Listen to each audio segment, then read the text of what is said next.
श्री राम समर्थ. समर्थांनी एक सुंदर असा बोध आपल्यासाठी प्राप्त करून दिलेला आहे. मूर्ख लोकांची काही लक्षणे असतात. समर्थांनी उत्तम प्रकारे आपल्याला प्राप्त करून दिलेली आहेत. किती आहेत आणि कोणते आहेत बघा. ज्याप्रमाणे समर्थांनी सुंदर निरूपण आपल्याला प्राप्त करून दिलेलं आहे. सकारात्मक प्रवास करत असताना नकारात्मक विचार हे येतातच. काय हवंय काय नकोय हे समजून घेणं तितकंच महत्त्वाचं आहे. कारण नकारात्मकता ओळखून दूर ठेवणं हा एक सकारात्मक प्रवासाचा एक भाग आहे. समर्थांनी 13 लक्षणं आपल्याला प्रत्यक्षपणे प्राप्त करून दिलेली आहेत. आपण आपल्या आजूबाजूला पाहत असतो, ऐकत असतो. अशा मूर्खपणाच्या वागणुकीमुळे बघा आपण एकमेकांना त्रास देत असतो. परंतु आपण सावध राहणं गरजेचं आहे. आता ती 13 लक्षणे कोणती? त्यापैकी आपल्यामध्ये कोणती लक्षणं आहेत ज्याप्रमाणे आपल्याला ताप येतं? आपल्याला सहजासहजी ताप येत नाहीये. आपण आजारी सहजासहजी पडत नाहीये. बघा, उन्हामध्ये फिरल्यानंतर आपल्याला बघा डोकं दुखायला लागतं, ताप येतो. हळूहळू लक्षणं काय एकदाच सर्व येतं? नाहीये. थंड पाणी पिल्यानंतर बरोबर की नाही, प्रथमतः सर्दी होते, सर्दीनंतर डोकं जड होतं, मग त्यामुळे ताप येतो. म्हणजे अनेक प्रकारची लक्षणं पाहायला मिळतात. पण त्याचप्रमाणे आता ही जी लक्षणे आहेत ती आहेत समर्थ म्हणाले मूर्ख लोकांची. समर्थांनी सुंदर विवरण दिलेलं आहे. जो अहंकाराने वागतो तो एक मूर्ख.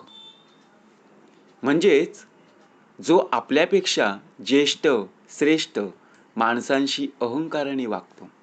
आता आपल्यामध्ये अहंकार हा कमी असला पाहिजे, अहंकार नसावा. समर्थ म्हणाले गर्वपणा का?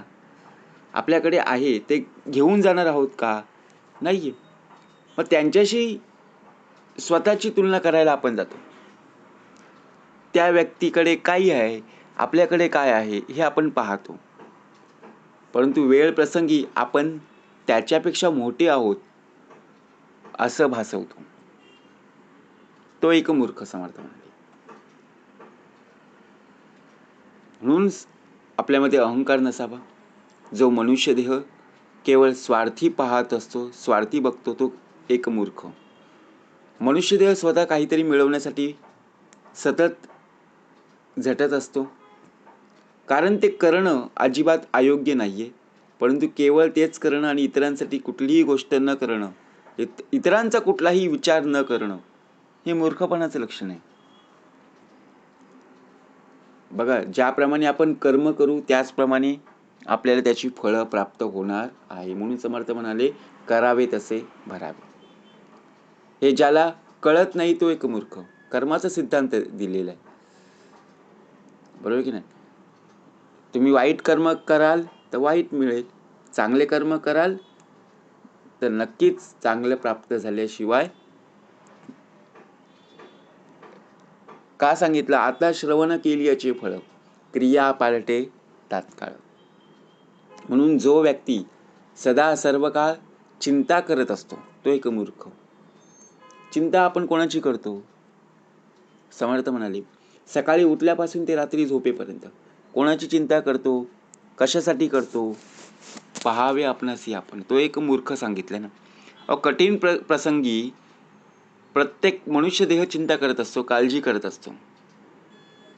आठवड्याचे 7 दिवस आहेत, वर्षाचे 365 दिवस आहेत.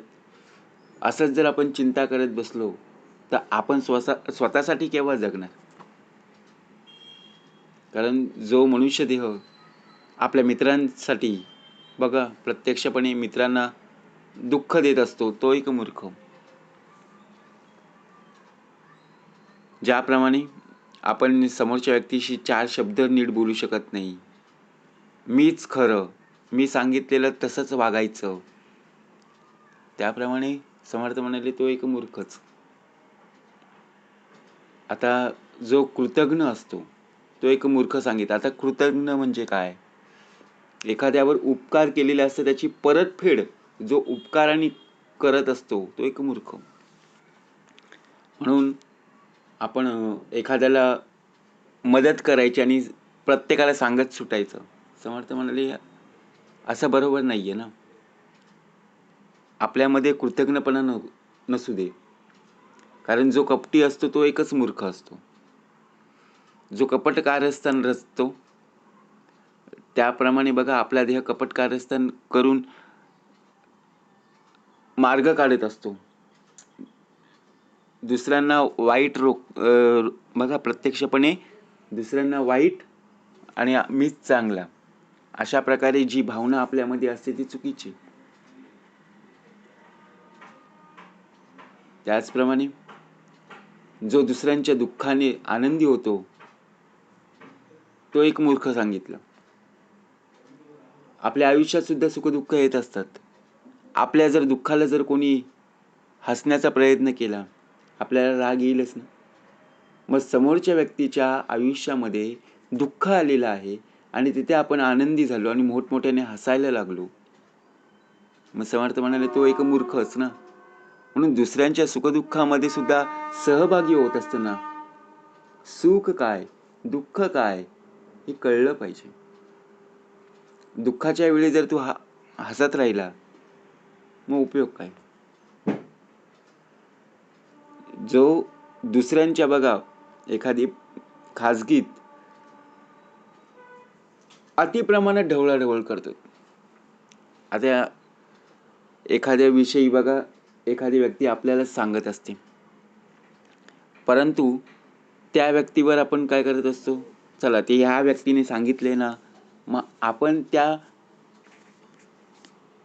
जे सांगितलेलं आहे त्याच्यामध्ये आपण मीठ मसाला टाकतो. म्हणजे काय, एखाद्या व्यक्तीने विश्वासाने आपल्याला एखादी गोष्ट सांगितलेली असते परंतु ती गोष्ट आपण आपल्याजवळ ठेवत नाही, दुसऱ्यांना मीठ मसाला लावून सांगत असतो. म्हणून समर्थ म्हणे तो एक मूर्ख ना. आपल्याला विश्वासाने सांगितलेली ती गोष्ट आपल्याला मनामध्ये ठेवता आली पाहिजे. परंतु दुसऱ्यांची बघा प्रत्यक्षपणे वाहवा न करता त्याच्या विरुद्ध दिशेने आपण जाणं हे चुकीचं आहे. असं वागणं बरं नव्हे. जो प्रयत्न करतो किंवा जो प्रयत्न करणं सोडून देतो तो एक मूर्ख. म्हणजे काय, आपल्याला काहीतरी काम करायचं आहे, ते कार्य करत असताना अर्ध्यावर काम सोडणं हे चुकीचं आहे. प्रथमतः आपण काय करायचो, अरे नाही मला येतं, मी हे सर्व करणार, मला हे सर्व जमेल.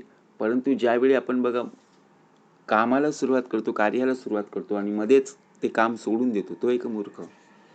स्वतः सुद्धा प्रयत्न करायचे नाही आणि आता दुसऱ्यांच्या कार्यामध्ये किंवा कामामध्ये अडथळे आणायचे.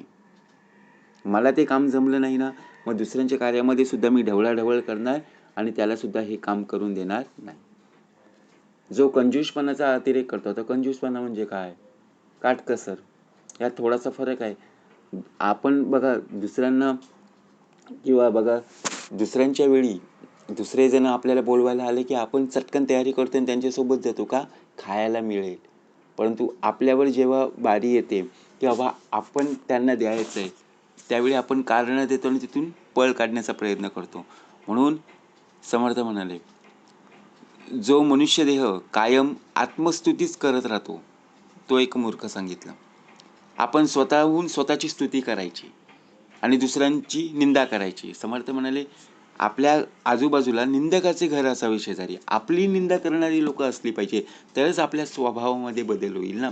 आपण स्वतःची वाहवा करतो, स्वतःची स्तुती करतो, मग लोक आपल्याला मानतील का, नाहीये. म्हणून जो व्यक्ती करतो थोडं पण बोलतो फार तो एक मूर्ख सांगितलं. समर्थ म्हणाले आपल्याला जे जे करायचं आहे ना ते पहिले करून दाखवायचं नंतर बोलायचं आहे. पण आपण नाही, आपण काय विचार करतो,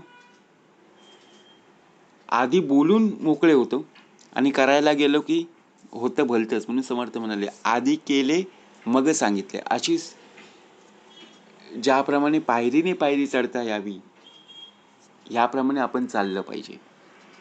म्हणून जी 13 लक्षणे आपल्याला प्राप्त करून दिलेली आहेत, त्या 13 लक्षणांपैकी आपल्याजवळ बघा प्रत्यक्षात कोणकोणती लक्षणे आहेत हे आपण समजून घेणं गरजेचं आहे आणि त्यानुसार बघा उत्तम प्रकारे वागणं खरंच गरजेचं आहे. जय जय रघुवीर समर्थ.